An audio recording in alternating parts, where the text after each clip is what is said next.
आज की इस वीडियो में हम बात करें स्कूल एंट्रेंस टेस्ट 2019 के प्रीवियस ईयर पेपर के एनालिसिस की बात करेंगे कि कैसे आपको प्रीवियस ईयर पेपर की एनालिसिस करनी है। बेसिकली क्लास 11 के रिगार्डिंग सभी ग्रुप की पेपर एनालिसिस की वीडियो पहले से अपलोड है। अगर आप दूसरे ग्रुप से बिलोंग करते हैं, क्लास 11, क्लास 9 और क्लास 6, दूसरे किसी ग्रुप से बिलोंग करते हैं, आर्ट्स एंड कॉमर्स को लेफ्ट करके छोड़कर, तो देन उस वीडियो को कंटिन्यू कीजिएगा। इस वीडियो में आपके लिए कुछ भी होने वाला नहीं है। अगर आप class 11 arts and commerce group की प्रिपरेशन करें, सेंट्रल हिंदू स्कूल जो आपका बनारस हिंदू यूनिवर्सिटी बीएचयू वाराणसी के द्वारा इसका पेपर ऑर्गेनाइज किया जा रहा है। आज की इस वीडियो में हम बात करेंगे कि कैसे आपको प्रीवियस ईयर पेपर की एनालिसिस करनी है, जो आपका डिस्क्रिप्टिव फॉर्म में या बोल सकते हैं डिटेल में कैसे आपको एनालिसिस करनी है, इसकी बात करते हैं। पहले हम बता देते हैं आपकी पेपर की टाइमिंग। तो पेपर की टाइमिंग जो होती है आपकी 120 मिनट्स के आपके क्वेश्चन पूछे जाते हैं। जी हाँ, 2 घंटे का आपका पेपर होता है जिसमें आपके 100 क्वेश्चन पूछे जाते हैं, जो आपका MCQ मल्टीपल चॉइस क्वेश्चन होता है। MCQ टाइप का क्वेश्चन पूछे जाते हैं, जो आपका बहुविकल्पिक प्रश्न पूछे जाते हैं। और इसकी बात करें नेगेटिव मार्किंग की, तो इसमें किसी भी प्रकार का नकारात्मक आपको नेगेटिव मार्किंग का प्रावधान नहीं है, इस बात का ध्यान रखिएगा। तो सबसे पहले आपका सजेशन और एडवाइस मैं देना चाहूँगा कि आपको 100 क्वेश्चन अटेम्प्ट करके ही आना है। जी हाँ, 100 क्वेश्चन आपको पूरा का पूरा सॉल्यूशन करके आना है। इसमें आपके कट ऑफ की पॉसिबिलिटी बढ़ जाती है, या बोल सकते हैं सिलेक्शन की पॉसिबिलिटी बढ़ जाती है जब आप 100 क्वेश्चन को अटेम्प्ट करके आते हैं। दूसरी बात यह कि आपको केयर करने वाली चीज़ है कि किस पोर्शन से कितने मार्क्स के क्वेश्चन आते हैं। जैसा कि हम बता दें कि आपको 15 क्वेश्चन हिंदी से आता है, 15 क्वेश्चन आपका इंग्लिश से आता है, 5 क्वेश्चन आपके मैथमेटिक्स से आते हैं। 35 के अलावा जो आपके 65 नंबर वाले पोर्शन बचे, इसमें आपके जनरल नॉलेज, आपके करेंट अफेयर, सोशल साइंस, यह सारी चीज़ों का आपका मिक्स पूछा जाता है, या बोल सकते हैं आप GS इसमें आपके पूछे जाते हैं, जो आपके जनरल साइंस से रहते हैं, जिसमें आपके इकोनॉमिक्स, पॉलिटिकल साइंस, जी हाँ, economics, political science, history, civics, geography आपके इतने पूछे जाते हैं। देन उसके बाद करेंट अफेयर में भी कुछ सेलेक्टिव टॉपिक है, जब हम लोग पेपर के एनालिसिस करेंगे तो उसमें हम लोग डिस्कस करेंगे। तो इस वीडियो को स्किप नहीं कीजिएगा, अंत तक देखिएगा, और सभी आपके पेपर के एनालिसिस इसी तरीके से करनी है। तो हम लोग शुरू करते हैं। क्वेश्चन है जिसमें बोला जा रहा है कि टोटल लेंथ ऑफ रोड पे आपका इंडिया का कौन सा पोजीशन है। तो आप इसके लिए इंडिया का किस में क्या पोजीशन है, इसको आप लर्न कीजिए। नेक्स्ट वन, इसके लिए आप जनरल नॉलेज के लिए आप लूसेंट की भी बुक आती है, उसको भी रेफ़र कर सकते हैं। अलग अलग बुक है, मैं डिस्क्रिप्शन में भी लिंक दे दूंगा, वहाँ से रेफ़र कर सकते हैं। और दूसरी चीज़, प्रीवियस ईयर पेपर की एनालिसिस करनी है आपको। 10 साल के प्रीवियस ईयर पेपर को सॉल्व करने हैं। अगर आप टेस्ट सीरीज को ज्वाइन करना चाहते हैं, स्टडी मटेरियल को ज्वाइन करना चाहते हैं, तो मेरे यहाँ अवेलेबल है, उसको आप कांटेक्ट करने के बाद उसको ज्वाइन कर सकते हैं, जिसमें आपके मेन एग्जामिनेशन के रिगार्डिंग आपके क्वेश्चन फ्रेम किए जाते हैं, टेस्ट सीरीज हो या आपकी स्टडी मटेरियल मेरे यहाँ की हो। नेक्स्ट क्वेश्चन है, इसमें आपका पोर्ट से रिलेटेड है कि कौन सा पोर्ट किस आपके स्टेट में स्थित है। तो इसके लिए आप पोर्ट का डिटेल में पूरा पढ़ लीजिए कि कौन सा पोर्ट किस राज्य में स्थित है। जो भी आपके डिफरेंट 4 ऑप्शन दिख रहे हैं, वहाँ पे कौन सा पोर्ट है, सी पोर्ट जो है उसको आप डिटेल में नोट डाउन कर लीजिए, कॉपी बना लीजिए, शॉर्ट नोट्स आप बोल सकते बना लीजिए। और प्रीवियस ईयर पेपर के एनालिसिस जब कीजिएगा तो जो भी आपको की पॉइंट उसमें दिखेंगे, जो भी आपको लगता है कि यह इंपॉर्टेंट पॉइंट है, जैसा कि बहुत सारे स्टूडेंट ने बनाया है खास करके आर्ट्स एंड कॉमर्स ग्रुप में, तो मैंने देखा भी है, उन्होंने शेयर भी किया है। तो आप भी इसी तरीके के की पॉइंट्स या शॉर्ट नोट्स आप प्रिपेयर कीजिए। नेक्स्ट है इसमें आपका 3rd नंबर, इसमें पूछा जा रहा है कि कौन सा आपका जो रेत है, सैंड है, वो आपका मोनोजाइट है, उसमें कौन सा आपका मिनरल्स प्रेजेंट रहता है। तो इसके लिए सैंड से रिलेटेड चीज़ों को आप पढ़ लीजिए। और दूसरा चीज़ कि जो आपके चट्टान होते हैं, रॉक्स होते हैं, उसके बारे में भी आप डिटेल में थोड़ा सा जान लीजिए। नेक्स्ट इसमें यह आपका करेंट अफेयर से बेसिकली क्वेश्चन है कि कौन सा आपका शहर है जो इंडिया में, उसको हम लोग कैपिटल ऑफ इलेक्ट्रॉनिक्स के नाम से जानते हैं, जिसको हम लोग IT हब भी बोलते हैं। तो इसके लिए आप देख सकते हैं। नेक्स्ट इसमें आपका 5th नंबर जो आपके सिलेबस के रिगार्डिंग ही है कि कौन सा जो क्रॉप है इसमें से आपका ग्राउंड नट क्रॉप है। तो इसमें आप देख लीजिएगा कि जो भी आपका कौन सा क्रॉप है, खरीफ क्रॉप क्या होती है, रबी फसल्स कौन सी होती हैं, तो इसको आप नोट डाउन कर लीजिएगा कि उसके अंतर्गत कौन कौन सी आपकी फसल या क्रॉप आती है। नेक्स्ट क्वेश्चन इसमें आपका 6 नंबर, जिसमें बोला जा रहा है कि आपका वर्ल्ड एनवायरनमेंट डे आपका कब सेलिब्रेट किया जाता है। तो जैसा कि आपकी जानकारी के लिए बता दें कि 2 आपके क्वेश्चन आर्ट्स एंड कॉमर्स में दिख ही जाते हैं जो आपकी डेट से रिलेटेड रहते हैं, तो इसके लिए आप डेट्स को याद कर लीजिए। 2 तरीके के डेट्स होते हैं, एक तो नेशनल, दूसरा आपका इंटरनेशनल होता है, इसको आप याद कर लीजिए। नेक्स्ट इसमें आपका 7th नंबर, इसमें बोला जा रहा है कि कौन सा आपका भारत का राज्य है जिसमें आपका सरिस्का बाघ परिक्षेत्र पाया जाता है, जो आपका सरिस्का टाइगर रिजर्व है। तो कौन सा रिजर्व आपका सबसे पुराना है जो आपका टाइगर का है, कहाँ पे कौन सा रिजर्व स्थित है, इसके रिगार्डिंग आप पढ़ लीजिए। बहुत सारे वीडियोस अवेलेबल है यूट्यूब पे और मैंने भी कुछ वीडियोस को अपलोड किया, तो उसको आप प्लेलिस्ट में चेकआउट कर लीजिएगा। Largest producer of iron ore पूछा है, इसी तरह स्टील, आपका गन्ना और बहुत सारी चीज़ें होती हैं। तो इसको आपका वर्ल्ड में लार्जेस्ट प्रोड्यूसर कौन करता है, आप इस कंट्री का नाम याद कर लीजिए। जो भी चीज़ें हैं, सोशल साइंस से ऐसे क्वेश्चन आपके फ्रेम होते हैं जिसमें आपके लार्जेस्ट आपका बोला जाता है कि वर्ल्ड में आपके लार्जेस्ट जो है पॉपुलेशन किसकी है, कौन सा आपका सबसे ज़्यादा आपका पैदावार करता है। जो भी चीज़ें हैं, स्टील का हो गया, कपास का हो गया, अलग अलग चीज़ें हैं, तो उसको आप डिटेल में लिख दीजिए और आपके बुक में भी दिया है कि पोर्ट से रिलेटेड आपको नोट्स बनाने हैं। तो यहाँ पे दूसरा क्वेश्चन आपके पोर्ट से रिलेटेड आ गया जो आपके बंदरगाह से रिलेटेड है। नेक्स्ट इसमें आपका largest production of natural gas, यह भी दूसरा क्वेश्चन है। जैसा कि मैंने इससे पहले वाले आपके इधर दिखाया है आपको कि लार्जेस्ट आपका प्रोड्यूसर ऑफ आयरन और यहाँ पे आपका largest producer of natural gas, इस तरीके के क्वेश्चन आते हैं तो जो बहुत ही सिंपली होते हैं। और 7-8 क्वेश्चन ऐसे हैं जिसका हेडक्वार्टर आपको पूछा जाता है, वर्ल्ड बैंक हो गया, और अलग अलग आपके हेडक्वार्टर हैं जो आपके जिनेवा में हैं, आपका द ह्यूज में है, WHO का हेडक्वार्टर कहाँ है, और भी अलग अलग WTO का हेडक्वार्टर कहाँ है। इस तरीके के लिए 7-8 क्वेश्चन हैं, उसको आप देख लीजिएगा, वहाँ आप लर्न कर लीजिए, बहुत ही सिंपल है। नेक्स्ट इसमें आपका नीति आयोग का पूरा नाम क्या है, तो इस वीडियो में मैंने जब आपका सॉल्यूशन किया था तो पूरा डिटेल में मैंने बताया भी था, तो अगर वो वीडियो आपने नहीं देखा है तो उसको भी आप कंटिन्यू कर सकते हैं। इन इंडिया, तो यह भी बेसिकली आपके करेंट अफेयर्स है कि 12th फाइनेंस कमीशन आपका जो लागू किया गया था, इसके लिए डिटेल में मैंने सॉल्यूशन दिया, वहाँ से देख लीजिएगा। नेक्स्ट है 14th नंबर, इसमें बोला रहा है कि present governor of reserve bank of India RBI का प्रेजेंट गवर्नर कौन है। तो इस तरीके के क्वेश्चन आते हैं कि RBI के प्रेजेंट गवर्नर कौन है, या SBI के, या बैंकिंग से रिलेटेड क्वेश्चन आते हैं, क्योंकि कि हम लोगों का आर्ट्स एंड कॉमर्स का पेपर जो होता है सेम होता है, तो कुछ पोर्शंस कॉमर्स से भी आते हैं और कुछ पोर्शन आपके आर्ट्स से भी पूछे जाते हैं। आर्ट्स इन द सेंस कि आपके सोशल साइंस से क्वेश्चन पूछे जाते हैं, इकोनॉमिक्स वगैरह से भी क्वेश्चन देखने को मिलते हैं, इसलिए कॉमर्स का भी इसमें सेम पेपर होता है। नेक्स्ट 15th नंबर, 1 से 2 बुक के राइटर का नाम भी पूछता है। ये बेसिकली ऐसे बुक होते हैं जो आपके जैसे विंग्स ऑफ फायर हो गया, आपका जो डॉक्टर APJ अब्दुल कलाम के द्वारा लिखा गया है, बहुत सारी चीज़ें हैं, तो उसको आप देख लीजिएगा। नेक्स्ट है इसमें आपका 15th नंबर, जिसमें बोला जा रहा है कि आपका पॉवर्टी एंड फेमिनिन जो है आपकी बुक, वह किसने लिखा, किसके द्वारा लिखा गया। जैसे चेतन भगत का हाफ गर्लफ्रेंड था, तो वो भी बहुत ज़्यादा वायरल हुआ था बुक। तो इसी तरह बहुत सारे बुक्स हैं जो काफ़ी इम्पॉर्टेंट हैं और उसका नाम आपको याद रखना बहुत ही इम्पॉर्टेंट है। मैं कुछ इम्पॉर्टेंट बुक्स का नाम ले लेता हूँ, उसी तरीके की बुक्स को आपको लर्न करना है। जैसे कि writer of wealth of nation, between the lines, Bhagavad Gita, writer of judgement, Subhash Chandra, my country my life, इस तरीके की बुक्स, मुद्रा राक्षस हो गया, अभिज्ञान शकुंतलम हो गया, बहुत सारे बुक्स हैं आपके। जयशंकर प्रसाद आपके हिंदी राइटर से भी हैं, इंग्लिश राइटर से भी हैं, तो कुछ आपकी बुक्स को याद करना पड़ेगा जो आपकी हिंदी और इंग्लिश और आपकी इस पोर्शन के लिए भी इम्पॉर्टेंट है, तो आप उसको लर्न कर लीजिए। मैंने आपका ब्लॉग में भी कुछ बुक्स का नाम दिया है, वहाँ से आप देख सकते हैं, या मेरे यहाँ के नोट्स आप परचेज कर सकते हैं।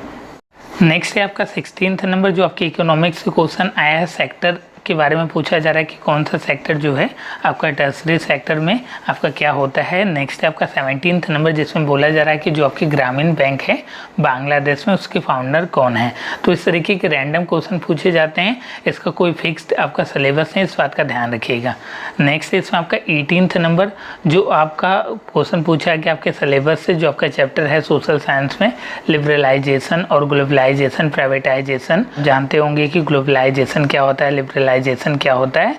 तो जो भी आपको 4th डिफरेंट ऑप्शन दिख रहे हैं उसके बारे में आपको जानकारी होनी चाहिए। जैसे यहाँ पे करेक्ट जो ऑप्शन है लिबरलाइजेशन है, लेकिन आपको ग्लोबलाइजेशन, नेशनलाइजेशन और प्राइवेटाइजेशन के बारे में भी आपको जानकारी होनी चाहिए। जैसे यहाँ पे 4th ऑप्शन दिया है, तो इसको भी आपको अगर समय ज़्यादा है तो इसकी भी एनालिसिस कर लेते हैं कि मोहम्मद तलीब किससे संबंधित हैं, या जो भी चीज़ें हैं आपको 4th डिफरेंट ऑप्शन दिखते हैं तो उसको आप एनालिसिस कर सकते हैं। 3th नंबर जिसमें बोला जा रहा है कि every year minimum support price, जिसको हम लोग MSP बोलते हैं, कि जो गवर्नमेंट के द्वारा डिक्लेयर किया जाता है वह किस सीजन से पहले आपका डिक्लेयर किया जाता है। तो ये भी आपका अच्छा क्वेश्चन है, इस तरीके के क्वेश्चन आपने देखे भी होंगे। नेक्स्ट इसमें आपका 20 नंबर, जिसमें आपका डेट से इम्पोर्टेंट डेट और इंटरनेशनल और नेशनल डेट से आपके क्वेश्चन पूछे जाते हैं। मैं वीडियो के लास्ट में टॉपिक कुछ बताऊंगा जिसको आपको कवर करने हैं, और अच्छे लेवल पे अगर आप पढ़ लेते हैं तो इस तरीके के क्वेश्चन के लिए आपको प्रॉब्लम नहीं होगी। इसका मैंने डिटेल सॉल्यूशन दिया है, वहाँ पर आप देख सकते हैं। नेक्स्ट इसमें आपका 21 नंबर, जिसमें बोला जा रहा है कि development of a country generally not determined by, जो आपकी किसी देश का विकास जो होता है किस पर डिपेंड नहीं करता है। तो इस तरीके के क्वेश्चन आपके सिलेबस में, अगर आप 9th-10th के सोशल साइंस की बुक को रेफर करते हैं तो इस तरीके के क्वेश्चन जो है तो उससे बाहर आपके NCERT से नहीं जाएंगे। इसमें आपका 22 नंबर जो आपके सेक्टर से क्वेश्चन पूछे जा रहे हैं, तो इससे पहले भी सेक्टर से संबंधित क्वेश्चन पूछे गए हैं, तो उसको आप देख लीजिएगा कि सर्विस सेक्टर में क्या होता है, इंडस्ट्रियल सेक्टर में क्या होता है, कंस्ट्रक्शन सेक्टर में क्या करते हैं हम लोग। नेक्स्ट इसमें आपका 23 आपका इसमें पूछा है कि headquarter of reserve bank of India. तो कुछ ऐसे आपके नाम हैं जिसका आपको हेडक्वार्टर पता होना चाहिए। जैसे एग्जाम्पल के तौर पर बात करें तो इंटरनेशनल कुछ ऐसे ऑर्गेनाइजेशन है, WHO है, WTO है, बहुत सारी चीज़ें हैं, तो उसको आप डिटेल में पढ़ लीजिएगा। मैं लास्ट में बताऊंगा कि कैसे कैसे आपको किस किस टॉपिक को क्या क्या पढ़ना है।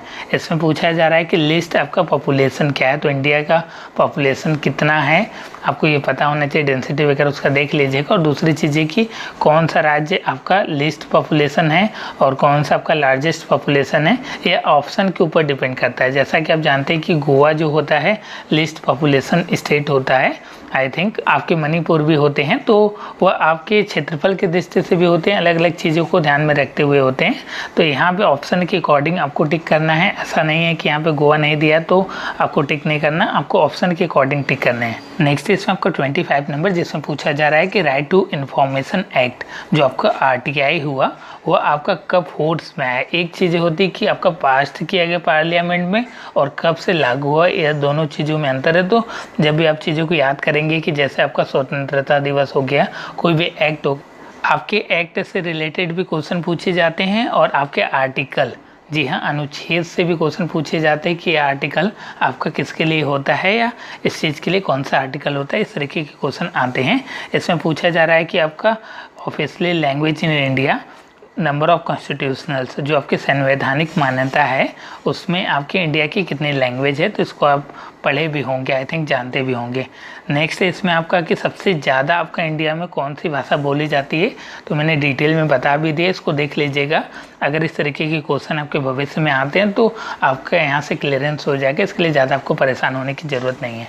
28 नंबर, जिसमें बोला जा रहा है कि आपका Belgium shifted from a unitary to a federal form of government in year. किस ईयर में आपका जो बेल्जियम है वह आपका एकात्मक व्यवस्था को जब संघीय सरकार में परिवर्तित किया गया। रशियन रिवॉल्यूशन, बहुत सारे रिवॉल्यूशन है, तो उसको भी आप पढ़ लीजिएगा और साथ ही इस तरीके के क्वेश्चन को भी आप देख लीजिएगा। NCERT अगर आप अच्छे से पढ़ते हैं, नहीं तो आप YouTube पे कोई ऐसा चैनल रेफ़र कीजिए जो NCERT का आपका ओवरव्यू बताता हो, वहाँ से उसको रेफ़र कीजिए तो वो ज़्यादा बेनिफिशियल रहेगा। किसी चीज़ को आप देखते हैं तो वो ज़्यादा आपके बेनिफिशियल रहते हैं कंपेयर टू पढ़ना। जैसे हम लोग कोई मूवी देखते हैं तो उसका जो सीन रहता है, अगर आपको 10 साल बाद भी पूछा जाए कि 3 इडियट में यह कौन था या इसके साथ कैसे क्या हुआ था, तो आप तुरंत बता देंगे। लेकिन अगर आप 1 साल पहले भी कोई चीज़ पढ़े हुए हैं तो उसको आपको थोड़ा सा दिक्कत होगा बताने में, अगर आपने प्रैक्टिस करना छोड़ दिया है, रिवाइज नहीं किया है। 2 चीज़ें होती हैं, एक आपका ग्राफिकल रिप्रेजेंटेशन होता है और दूसरा आपका पिक्टोरिकल रिप्रेजेंटेशन होता है। पिक्चर की फॉर्म में किसी चीज़ को रिप्रेजेंट करते हैं तो वह ज़्यादा आपका माइंड में सेटअप होता है। उसको आप वीडियो के फॉर्म में कंटिन्यू कीजिए तो ज़्यादा आपका बेनिफिशियल रहेगा। नेक्स्ट इसमें बोला जा रहा है कि Travancore princely state is presently located in which state. आपका जो श्रवणकोर रियासत है वह वर्तमान में किस राज्य पे स्थित है। तो देखिए, इस तरीके के क्वेश्चन के लिए आपको कौन सा जगह किसके लिए फेमस है और भी बहुत सारी चीज़ें हैं, तो लास्ट में हम बात करेंगे, उसके लिए आप निश्चिंत रहिए। दूसरी चीज़ें कि आपका इंडिया का फर्स्ट लॉ मिनिस्टर कौन है, प्रेसिडेंट कौन है आपका अंतरिक्ष में जाने के लिए, तो जो आपका फर्स्ट वाला है, इस तरीके के आप नियर अबाउट 50 क्वेश्चन ऐसे होंगे जिसको आप लर्न कर लेंगे तो 1-2 क्वेश्चन वहाँ से आपको दिख जाएंगे। ये आपके बेसिकली करेंट्स अफेयर का ही पोर्शन माना जाता है। पार्लियामेंट से रिलेटेड क्वेश्चन पूछा गया है कि सीटों की संख्या की बात की जा रही है और chief justice of supreme court, इस तरीके के क्वेश्चन आते हैं, बहुत इंपॉर्टेंट है, इसको देख लीजिएगा प्रेजेंट में। और आपका भारतीय जनता पार्टी जो आपका कब क्रिएट किया गया था इसकी बात की जा रही है, तो ये आपकी पार्टियों से रिलेटेड क्वेश्चन हैं, तो ये भी आपके करेंट अफेयर का ही पार्ट है। इस वीडियो में मैंने डिटेल में बताई कि इसका हेडक्वार्टर कहाँ है, कब आपका फॉर्म हुआ, तो उसको आप कंटिन्यू कर लीजिएगा। आपका 34th नंबर जिसमें बोला जा रहा है कि आपका 11th schedule of Indian constitutions, तो जो इंडियन कॉन्स्टिट्यूशंस उसको भी आपको थोड़ा पढ़ना है, आपको डीपली नहीं पढ़ना लेकिन थोड़ा बहुत आपको जानकारी होनी चाहिए। नेक्स्ट है कि इसमें आपका पॉलिटिकल गुरु जो है महात्मा गांधी को आपका राजनीतिक गुरु किसने माना, तो इस तरीके के क्वेश्चन के लिए मैं बताऊंगा। आपका टॉपिक मैंने तैयार करके रखा है कि किस किस पोर्शन से कितने पूछे जा रहे हैं। आपका पंडित मदन मोहन मालवीय जो आपके बनारस हिंदू यूनिवर्सिटी के आपके संस्थापक है, उनके बारे में पूछा जा रहा है। तो यह आप बेसिकली जानते भी होंगे कि अगर महात्मा गांधी, पंडित जवाहरलाल नेहरू या किसी भी चीज़ के बारे में पूछ दिया जाए तो उतना आप जानते होंगे सरदार वल्लभ भाई पटेल, तो इसके लिए आपको ज़्यादा परेशान होने की रिक्वायरमेंट नहीं है।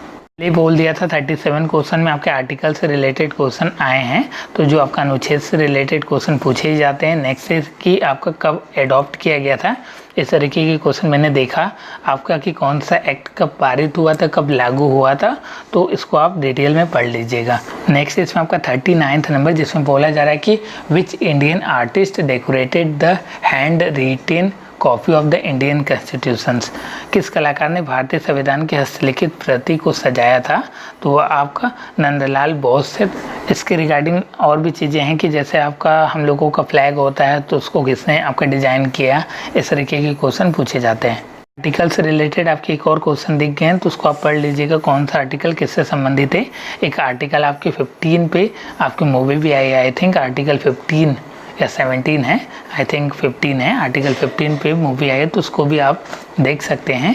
और उसको देखने की रिक्वायरमेंट नहीं है, लेकिन अगर आप चाहते हैं तो अच्छी मूवी में मैंने भी आपका देखा हुआ है तो आप भी देख सकते हैं। नेक्स्ट इसमें आपका 41 number, who is the present chief of army staff, तो ये आपके करेंट अफेयर से क्वेश्चन पूछे जा रहे हैं। Present textile minister of India, तो इस तरीके के क्वेश्चन को आप नियर अबाउट आपका 1000 क्वेश्चन को अगर आप पढ़ते हैं तो इस तरीके के क्वेश्चन पूरे आपके कवर हो जाएंगे। नेक्स्ट इसमें आपका 43 नंबर जिसमें बोला जा रहा है कि किस राज्य में जो है आपका भारतीय जनता पार्टी का सरकार नहीं बना, तो ये आपके करेंट अफेयर से क्वेश्चन पूछे जाते हैं। एक क्वेश्चन देखिए इससे फिक्स रहते हैं आपके डांस से रिलेटेड, आपकी संस्कृति से रिलेटेड बोल सकते हैं कि जो आपके क्लासिकल डांस होते हैं, कुचिपुड़ी किससे संबंधित है, तो इस तरीके के आपके भरतनाट्यम होते हैं, कथकली होते हैं, तो किस स्टेट से इंडिया, जैसा कि आप जानते हैं कि इंडिया आपका विभिन्न आपके संस्कृतियों का आपका देश है, अलग अलग यहाँ पे भाषाएं और बोलियाँ बदलती रहती हैं और अलग अलग आपके डांस वगैरह भी इसमें होते हैं, अलग अलग मान्यताएं भी हैं। तो इसके लिए आप डांस से रिलेटेड जो भी आपको पूरा है उसको कवर कर लीजिए। बहुत ज़्यादा क्वेश्चन नियर अबाउट आपके 20 क्वेश्चन पढ़ लेंगे तो उसमें से एक क्वेश्चन आपके फिक्स्ड हैं।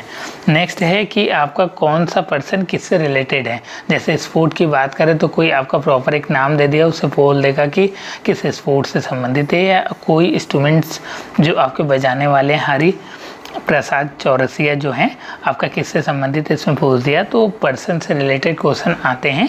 तो इसके लिए ज़्यादा आपको क्वेश्चन पढ़ने की ज़रूरत नहीं है, इसमें भी आपके फिक्स्ड वे में आपके क्वेश्चन हैं। और इस तरीके के भी क्वेश्चन आते हैं कि अभी रिसेंटली में आपका कौन सा क्या हुआ और किस पर्सन को क्या हुआ, इसकी भी बात आपकी पूछी जा सकती है। आपका 46 नंबर जो आपके मैथमेटिक्स से 5 क्वेश्चन आता है, जैसा कि मैंने स्टार्टिंग में ही बताया था। तो ये आपका मीन से रिलेटेड है, तो मीन मूड मीडियन उसका रिलेशन आप पढ़ लीजिए। ये आपके सिलेंडर वेसल से रिलेटेड क्वेश्चन है, सिलेंड्रिकल वेसल, उसको आप पढ़ लीजिए। नेक्स्ट इसमें आपका ट्रिगो से क्वेश्चन आते हैं, तो जो आपके बेसिक मैथमेटिक्स है, जो आपके 9th-10th के बेसिक मैथमेटिक्स है, अगर आप उसको कवर करते हैं, आप 7th-8th की भी मैथमेटिक्स को भी थोड़ा देख लीजिएगा। लॉस प्रॉफिट से भी क्वेश्चन आते हैं, परसेंटेज से भी पूछे जा सकते हैं। तो ये आपके प्रीवियस ईयर पेपर के एनालिसिस करेंगे तो खुद ही आपको पता चल जाएगा। और मेरे यहाँ के टेस्ट सीरीज ज्वाइन करेंगे तो इसमें भी इस तरीके की क्वेश्चन का विशेष ध्यान रखा गया है। मैथमेटिक्स से जो आपके 5 क्वेश्चन आते हैं वो किस हिसाब से पूछे जाएँ, टेस्ट सीरीज उस हिसाब से आपकी बनाई जाती है। आपका 50 नंबर जिसमें आपके कुछ x और y के रिलेशंस को फाइंड करना था, तो सिंपल क्वेश्चन था। नेक्स्ट इसमें आपका 51 नंबर, देखिए 2-3 चीज़ें हैं। आपका अगर आर्ट्स एंड कॉमर्स ग्रुप में काफ़ी अच्छे नंबर के साथ आपको क्लियर करना है एग्जामिनेशन, तो जो आपके 35 क्वेश्चन हैं उसमें से आपके 30 मार्क्स आने चाहिए। अगर 30 भी ना आए तो 28 एटलीस्ट आने चाहिए, तभी आपका कुछ अच्छे नंबरों के साथ आपका सेंट्रल हिंदी स्कूल क्लियर होगा। तो इस बात का ध्यान रखिएगा कि जो हिंदी और इंग्लिश का पोर्शन है आपके लिए बहुत ज़्यादा इंपॉर्टेंट है, उसको आप केयर कीजिएगा। अलंकार से क्वेश्चन पूछे गए हैं। आपका भाववाच्य विशेषण सर्वनाम, जो आपके पार्ट्स ऑफ स्पीच होते हैं, जो आपके बेसिक होते हैं, संज्ञा सर्वनाम विशेषण, इस तरीके के, उसको आप पढ़ लीजिए। सूर्य का जन्म कहाँ हुआ, सूर्यास्त का जन्म की बात पूछी जा रही है। यहाँ पे वाक्य से रिलेटेड क्वेश्चन आए कि कौन सा वाक्य किससे आपका संबंधित है, तो इसको आप देख लीजिएगा। नेक्स्ट इसमें आपका 55 नंबर, पर्यायवाची हो गया, मुहावरे हो गए, लोकेतियाँ हो गया, विलोम शब्द हो गया, अनेक शब्दों के लिए एक शब्द हो गया, तत्सम तद्भव हो गया, और कौन सा संबंध रखता है, कौन सा शब्द, जैसे कि आपका रेलगाड़ी कौन सा शब्द है, किस प्रकार का आपका उसकी प्रकृति क्या है, इस तरीके के क्वेश्चन आते हैं। और आपके टाइप पूछे जाते हैं, लेकिन इस पर ध्यान रखिएगा कि यहाँ पे व्युत्पत्ति के हिसाब से पूछा है। तो एक उत्पत्ति होता है, एक व्युत्पत्ति होता है, तो इस बात का केयर कीजिएगा। थोड़े से आपके कठिन तरीके से आपके इसमें आपको दिक्कत हो सकती है, तो थोड़ा सा केयर करने वाली बात है। नेक्स्ट इसमें आपका कि कौन सी रचनाएं किसकी हैं, तो इसके लिए यह है सिंपल सा लॉजिक कि जयशंकर प्रसाद की रचनाएं कौन सी है। ठीक है, आपको आंसर पता चल गया। जो आपके डिफरेंट ऑप्शन है उसको भी आप नोट डाउन कर लीजिए कि महिला अचल जो है फणीश्वर नाथ रेणु की रचनाएं हैं, ओंकार किसकी है, समुद्रगुप्त किसकी है। नेक्स्ट इसमें आपका 58 नंबर, जिसमें आपकी एक पंक्ति दी हुई है और इसमें आपके रस पूछे जा रहे हैं। तो रस, छंद, अलंकार, इसको आप कवर कर लीजिए। और साथ ही साथ सिंधी विच्छेद, इस तरीके के क्वेश्चन में आपके पूछे जाते हैं। 100% हिंदी का जो सिलेबस है आपका फिक्स्ड है। अगर आप अच्छे वे में तैयारी करते हैं तो 15 आउट ऑफ 15 भी पा सकते हैं, या 15 आउट ऑफ 14, 13 तक तो पा ही सकते हैं। या आपके मुहावरे से क्वेश्चन है या आपका वाच्य से क्वेश्चन है, तो इसको आप कवर कर लीजिए। नेक्स्ट इसमें आपका 61 नंबर, सूरदास किस काल के कवि हैं, तो जो काल से संबंधित है कि कौन से कवि किस काल से बिलोंग करते हैं, तो इसके लिए आप यूपी बोर्ड की क्लास 11th और 12th की बुक रेफर कर सकते हैं। यूट्यूब पे बहुत सारी वीडियोस अवेलेबल है, वहां से आप कंटिन्यू भी कर सकते हैं। रचनाओं से रिलेटेड क्वेश्चन के लिए आप मेरे यहाँ के नोट से ज्वाइन कर सकते हैं। अगर आपके पास सफिशेंट आपका मटेरियल नहीं है तो सिंधी से क्वेश्चन आते हैं, तत्सम मैंने पहले भी बोल दिया। और आपका स्थायी भाव, जो आपका कि कौन सा स्थायी भाव किससे संबंधित है, इस तरीके के क्वेश्चन पूछे जाते हैं। तो जो मैंने टॉपिक बताया उसको आप कवर कर लीजिए। आपका 66 नंबर, जो आपके इंग्लिश ग्रामर से क्वेश्चन पूछे जाते हैं, इंग्लिश से क्वेश्चन पूछे जाते हैं। तो जैसा कि मैं बता दूं, हिंदी के लिए पर्यायवाची, विलोम, अनेक शब्दों के एक शब्द, मुहावरे और लोकेतियाँ, तत्सम तद्भव, और आपका शब्द की प्रकृति क्या है, अलंकार, छंद, रस, समास, विग्रह, और आपकी बहुत सारे आपके टॉपिक रचनाएं, रचनाकार, इस तरीके के क्वेश्चन आपके पूछे जाते हैं, कविकार, कहानीकार। तो उसको आप देख लीजिए और बहुत ही सिंपल होते हैं। और जो बेसिक हैं आपके वर्ड, ये सारी चीज़ें आप पढ़ लीजिएगा, जो आपका काफ़ी अच्छा नंबर के साथ आपका हिंदी पोर्शन आपका कवर हो जाएगा। उसके लिए बहुत सारे वीडियोस आपकी यूट्यूब पे भी अवेलेबल हैं, उसको आप रेफ़र कर सकते हैं। नेक्स्ट है इसमें आपका 66 नंबर, जिसमें आपका लाइन दे दिया है पोएट का, और उसमें पूछा है कि ये आपका जो लाइन है किस पोएट के द्वारा लिखा गया है, किस पोएट का है। तो इसके लिए आप अगर जानकारी होगी, आपने बुक वगैरह रेफ़र किया होगा, तो उसको आप आसानी से कर लेंगे। नेक्स्ट इसमें आपका कि 2018 में जो है आपका ज्ञानपीठ अवार्ड किसको मिला। तो जैसे कि आपका रविंद्रनाथ टैगोर जी हैं, जिनको आपके लिटरेचर के लिए अवार्ड मिला, तो उसको भी आपके इस तरीके के क्वेश्चन पूछे जाते हैं, हिंदी में भी पूछे जाते हैं कि आपका जो करेंट में किसको मिला, या आपका यमा के लिए महादेवी वर्मा को कौन सा पुरस्कार मिला। तो इस तरीके के क्वेश्चन को आप देख लीजिएगा। नेक्स्ट इसमें आपका स्पेल वर्ड में आपके 4 डिफरेंट ऑप्शन रहेंगे, जिसमें से आपका एक रॉन्ग रहेगा। तो जो आपके 4th डिफरेंट ऑप्शन है उसका भी आपको मतलब पता होना चाहिए। यहाँ पे ऑड मतलब है कि इन 4 में से कौन सा आपका डिफरेंट है। तो अगर आप हिंदी मीडियम के छात्र हैं तो जो आपका मीनिंग दिया है उसको आप डिक्शनरी से, या आपके मोबाइल एप्लीकेशन पे भी अवेलेबल हैं बहुत सारे डिक्शनरी, वहाँ से उसको आप देखिए। और हिंदी जैसा कि मैंने यहाँ पे नोट डाउन किया है, बगल में साइड में नोट डाउन कीजिए पेपर में, और उसको रिफ़र कीजिए कि किसका मतलब क्या होता है। डेली आप 5 to 10 आपके antonyms, synonyms, one word substitution से या वर्ड पावर आपको लर्न करने चाहिए मॉर्निंग में। इससे आपको एक तो इंग्लिश पावर बढ़ेगी, दूसरा आपको इंग्लिश का नॉलेज होगा अगर आपको इंग्लिश से डर लगता है तो। और आपकी स्टडी मटेरियल भी अवेलेबल है, उसको भी अगर आप ज्वाइन करना चाहें तो ज्वाइन कर सकते हैं, जिसमें आपके सिलेबस के अकॉर्डिंग सभी चीज़ों को आपका फुलफिल किया गया है। तो उसके लिए आप निश्चिंत रहिए। नेक्स्ट इसमें आपका 70 नंबर, जो आपका फिल इन द ब्लैंक्स, जो आपके अप्रोप्रिएट वर्ड हैं उसकी बात की जा रही है कि इसमें आपको फिल करना है। जैसा कि इस तरीके के क्वेश्चन के लिए बहुत सारे आते हैं कि आपका झुंड में कौन रहता है, किसके बच्चे को क्या कहते हैं। तो इसके लिए आपका एक सीरीज आती है, उसको आप पढ़ लीजिए, और आपकी यूट्यूब पे भी मे भी अवेलेबल हो, तो उसको आप वहाँ से कवर कर लीजिए। इसमें आपका 71 नंबर, जिसमें बोला जा रहा है कि आइडम और फ्रेसेस से क्वेश्चन पूछे जाते हैं, तो उसको तैयार कर लीजिए। मैंने पहले भी बोल दिया है, अपोजिट मीनिंग आपके एंटोनिम से क्वेश्चन पूछे जाते हैं, और आपके डायरेक्ट, इनडायरेक्ट और एक्टिव पैसिव वॉइस से क्वेश्चन फिक्स आते हैं। और यह बहुत ही इंपॉर्टेंट टॉपिक है और 100% आएंगे, जो आपके फिगर ऑफ स्पीच होते हैं। जी हाँ, पार्ट्स ऑफ स्पीच और फिगर ऑफ स्पीच दोनों को कवर आउट करना है। आपकी जानकारी के लिए हम बता दें कि फिगर ऑफ स्पीच से रिलेटेड बहुत ही अच्छी वीडियो मैंने बनाई है, तो उसको आप वहाँ से चेकआउट कर लीजिए। बहुत इंपॉर्टेंट वीडियो है, काफ़ी अच्छा भी लगेगा आपको। 5 से 10 सेकेंड में फिगर ऑफ स्पीच को आप आसानी से कर पाएंगे। इसमें आपका 75 नंबर, जैसा कि मैंने बोला कि आपके बुक से रिलेटेड क्वेश्चन आते हैं। राइटर्स और आपके इंडियन राइटर्स होते हैं, एक फॉरेन राइटर होते हैं, दोनों से क्वेश्चन पूछे जाते हैं। और एंटोनिम या सिनोनिम्स के लिए आपको यह करना है कि जैसे इस वर्ड का आपको एंटोनिम्स पूछा, तो इसका आपका मतलब यह होता है, ठीक है 4th ऑप्शन करेक्ट है, लेकिन आपका जो 3 डिफरेंट ऑप्शन है उसको आप कवर कीजिए, उसकी जानकारी रखिए कि इसके मतलब क्या होता है। इनकेस आपके फ्यूचर में उसी क्वेश्चन को आपका रिपीट कर दे, ऑप्शन को ही आपका क्वेश्चन बना दे, ऐसा भी होता है। और आपके जो डिफरेंट ऑप्शन दिख रहे हैं कि विलियम शेक्सपियर की जो आपकी फेमस रचनाएं हैं वो कौन सी हैं, उसको आप देख लीजिए कि कौन सा आपका जो फेमस है, उसको आप एक शॉर्ट नोट्स बनाइए। जैसा कि मैंने बताया है कि कैसे आपको 30 डे की प्लानिंग करनी है, कैसे आपको चीज़ों को रखना है कि 30 दिन में आप किसी भी एंट्रेंस एग्ज़ाम को आप क्रैक कर सकते हैं, स्कूल एंट्रेंस एग्जामिनेशन को। तो उस वीडियो को भी आप कंटिन्यू कर सकते हैं। यहाँ पे ऑड वर्ड पूछा है कि चारों में से कौन सा आपका डिफरेंट मीनिंग है। जब तक आपको मतलब नहीं पता रहेगा तब तक आप इस तरीके के क्वेश्चन को कर नहीं पाएंगे। अगर आप हिंदी माध्यम से बिलोंग करते हैं, इंग्लिश आपका कमज़ोर है, तो इसके लिए आप वर्ड पावर डेली गेन कीजिए। 5 से 10 आपके वर्ड डेली याद कीजिए। और जिन्होंने मेरे नोट्स भी परचेस किए हैं उनको भी यह करना है, ऐसा नहीं कि उनको नहीं करना है। उसमें आपके सेलेक्टिव टॉपिक दिया गया तो उसको आप प्रैक्टिस कीजिए। नेक्स्ट इसमें आपका एंटोनिम्स पूछा गया है। तो जैसा कि हम देख पा रहे हैं कि antonyms, synonyms, one word substitutions, idiom and phrases, active voice, passive voice, meaning से रिलेटेड क्वेश्चन पूछे जा रहे हैं। जैसा कि आप यहाँ पे देख पा रहे हैं, पैसिव वॉइस पूछा है, यहाँ पे मीनिंग से रिलेटेड क्वेश्चन पूछा है। तो आपको इसके लिए परेशान नहीं होना है, काफ़ी अच्छा नंबर आ सकता है अगर आप इसकी स्मार्टली अच्छे से प्रिपेयर करें तो। पोर्शन आपका समाप्त तो होता है। जैसा कि मैंने बताया कि आपको क्या क्या पढ़ना है, एक बार मैं फिर से रिपीट कर दे रहा हूँ। एंटोनिम्स, सिनोनिम्स जो आपके विलोम और पर्यायवाची होते हैं। वन वर्ड सब्स्टिट्यूशंस मतलब अनेक शब्दों के लिए एक शब्द बोल सकते हैं हिंदी में। और दूसरी चीज़ आपको direct, indirect, active, passive voice, और आपको parts of speech, figure of speech और राइटर्स नेम, इस तरीके के आपके जितने भी पोर्शन आते हैं आपने पढ़े हैं हाई स्कूल में, उसको आपको कवर करना है। नेक्स्ट इसमें आपका 81 नंबर जो आपके सोशल साइंस अब क्वेश्चन पूछे जाएंगे कि हिंद स्वराज का ऑथर कौन है। ये आपके लेखक पूछे जा रहे हैं कि हिंद स्वराज जो आपकी बुक है उसके अतर कौन है। नेक्स्ट इसमें आपके राउल्ट एक्ट कब पारित किया गया और आपके वंदे मातरम किसके द्वारा आपका राइटर उसके कौन है, किसके द्वारा आपकी रचित की गई है। तो ये आपके बहुत ही सिंपल क्वेश्चन थे, इसके लिए आपको परेशान तो होंगे नहीं जहाँ तक मैं जानता हूँ।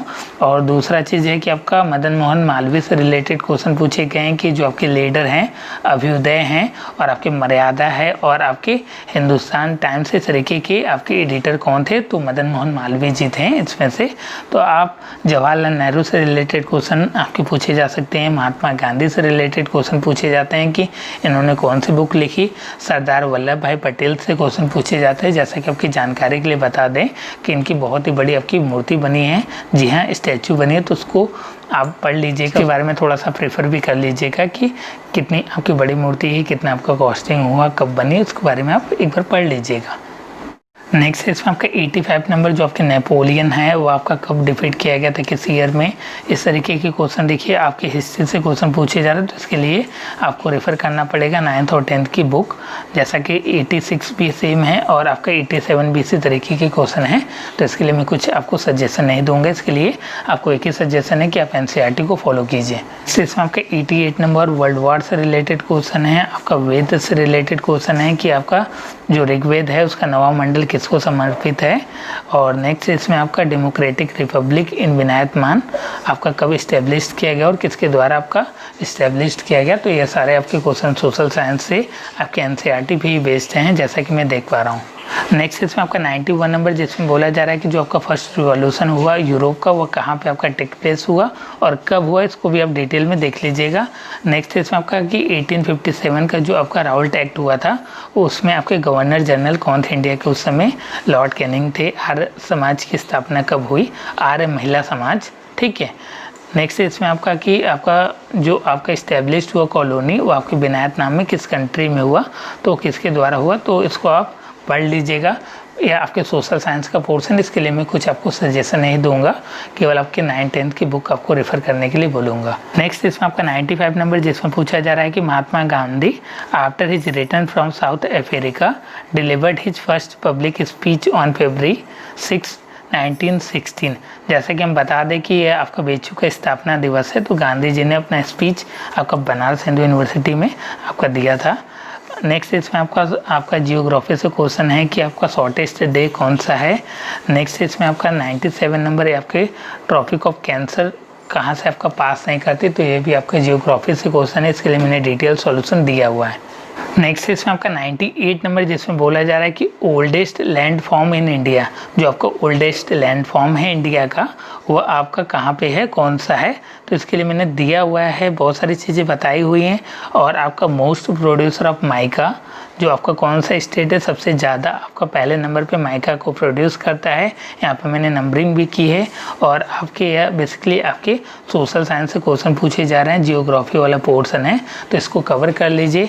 आपके 100 क्वेश्चन आई थिंक आपको होप समझ में आ गए होंगे कि कहाँ से क्वेश्चन फ्रेम किए जा रहे हैं। अब बात करते हैं कि आपको कैसे प्रिपरेशन करनी है और कौन कौन से टॉपिक को कवर करना है। जैसा कि मैं आपको बता दूं कि हिंदी और इंग्लिश के लिए सबसे पहले आपको रेफ़र कीजिए जो भी आपका सिलेबस मैंने बता दिया, और वहां से आपके क्लियरेंस भी हो गए होंगे। 10 साल के पेपर को आप रिव्यू कीजिए, अच्छे वे में आप सॉल्व कीजिए, एनालिसिस कीजिए। रिव्यू इन द सेंस की एनालिसिस करने की बात कर रहे हैं। और आपके सोशल साइंस में जो आपकी economics, political, history, civics, geography, इसको आप कवर कीजिए 9th और 10th के सिलेबस को, ठीक है। इतना करने के बाद मैथमेटिक्स के क्वेश्चन के लिए आपको परेशान नहीं होना है, वो आपके रैंडमली क्वेश्चन फिक्स किए जाते हैं, तो उसको आप नॉर्मल वे में पढ़ते हैं तो भी आप अच्छे वे में परफॉर्म कर सकते हैं। अब बात आती है करेंट अफेयर की कि करेंट अफेयर किस किस टॉपिक से पढ़ें।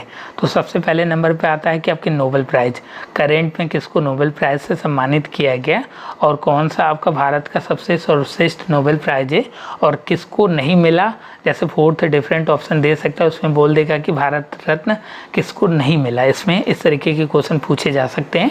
नोबेल प्राइज़ वाला जो पोर्शन है फर्स्ट वन, उसको कवर कीजिए। नेक्स्ट है आपका स्पोर्ट्स से रिलेटेड की एक आपका नेम दे देगा और पूछ देगा कि इस आपका नेम का जो है किस स्पोर्ट से आपका रिलेटेड है, किससे संबंधित रखते हैं यह पर्सन, उस तरीके के क्वेश्चन पूछे जाते हैं। नेक्स्ट कि आपका जो नया आपके जो भी चीज़ें आपकी हुई कि जैसे आपके नए डायरेक्टर एनसीईआरटी के कौन बने या चेयरमैन कौन बने या आपके चीफ जस्टिस कौन बने, तो न्यू जो आपके करेंट अफेयर हुए हैं इसको आप पढ़ लीजिए। नेक्स्ट आपके टॉपिक आते हैं इम्पोर्टेंट बुक्स और उसके ऑथर के बारे में, तो इसको भी आप कवर कर लीजिए। नेक्स्ट है आपका नेशनल और इंटरनेशनल डेट की बात की जा रही है कि आपका जो नेशनल और इंटरनेशनल डेट है कि कब कौन सा डे आपका सेलिब्रेट किया जाता है, नेशनल यूथ डे कब सेलिब्रेट किया जाता है, इसकी बात करते हैं। तो इसके लिए आपका फिक्स है, अगर आप 100 क्वेश्चन नियर अबाउट कर सकते हैं तो प्रैक्टिस कर लीजिए, लर्न कर लीजिए। बहुत ही सिंपल है, मैंने ट्रिक भी बताया हुआ है कि कैसे आपको डेट को लर्न करना है, मेरे चैनल पे भी वीडियोस अवेलेबल है। नेक्स्ट आता है आपका इसमें कि नेशनल और इंटरनेशनल जो ऑर्गेनाइजेशन होते हैं, जी हाँ, ऑर्गेनाइजेशन जो होते हैं नेशनल और इंटरनेशनल, मैं बेसिकली इंग्लिश में बात कर रहा हूँ। अगर आप हिंदी मीडियम के छात्र हैं तो उसको थोड़ा सा कन्वर्ट कर लीजिएगा। नेशनल और इंटरनेशनल ऑर्गेनाइजेशन को आपको पढ़ना है कि वह आपका कब एक्ट हुआ और उसके बारे में आप थोड़ा सा देख लीजिएगा। नेक्स्ट आता है इसमें आपका कॉन्स्टिट्यूशनल फैक्ट, जो आपके संवैधानिक आपके फैक्ट होते हैं उसको पढ़ना है। और important person of different field, जो आपके इम्पॉर्टेंट पर्सन हैं कि आपका सचिन तेंदुलकर जो है आपका किससे संबंधित रखते हैं, विराट कोहली किससे संबंधित रखते हैं, बहुत सारी चीज़ें। मैं एक एग्जांपल के तौर पे बात कर रहा हूँ, ऐसा आप बिल्कुल ना सोचिएगा कि सर आप क्रिकेट से रिलेटेड ही चीज़ों को बता रहे हैं।